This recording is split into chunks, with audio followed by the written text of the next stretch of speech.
Let's begin with another topic, which is about testing. And before I begin, I would like to just briefly tell you that testing is considered as an essential part of language curriculum design overall.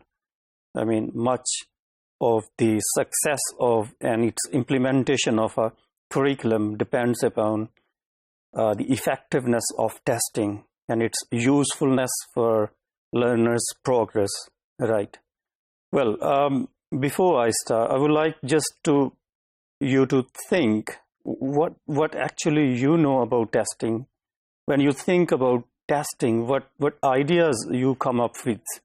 So what you think are the characteristics of a good test, or how we can say that this test is bad, or this test is demotivating for the students, or this test is not satisfactory for the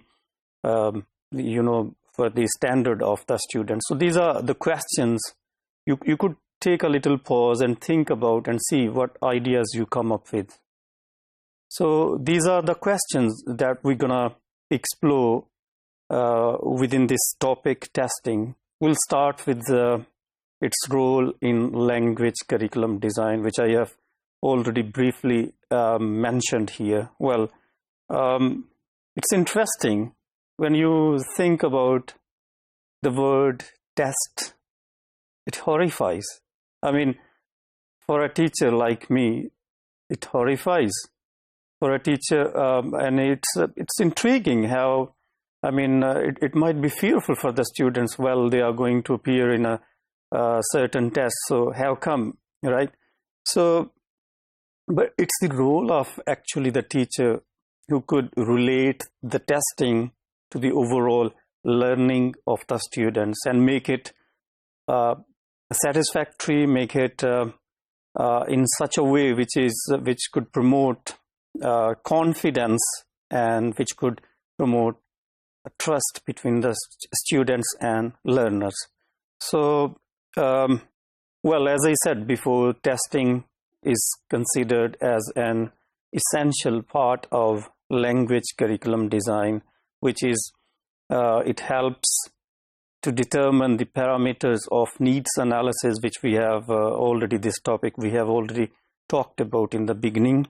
And eventually it leads to make some good decisions, informed decisions about evaluation and its characteristics.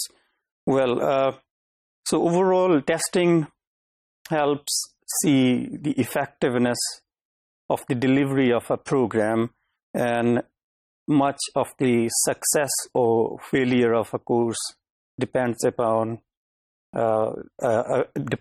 testing and its usefulness.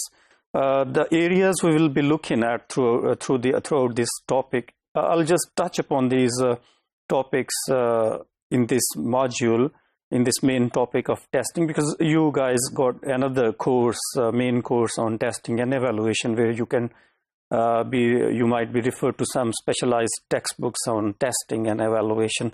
What we'll be looking at is the proficiency tests and their characteristics. We'll be looking at placement tests, as you could see here, and their characteristics. We'll also see achievement tests and how they fit it in the overall learning program of a language program. And we'll also see some characteristics of diagnostic tests. So these are the areas, these are the kinds we'll be continue to investigate under the main topic of testing.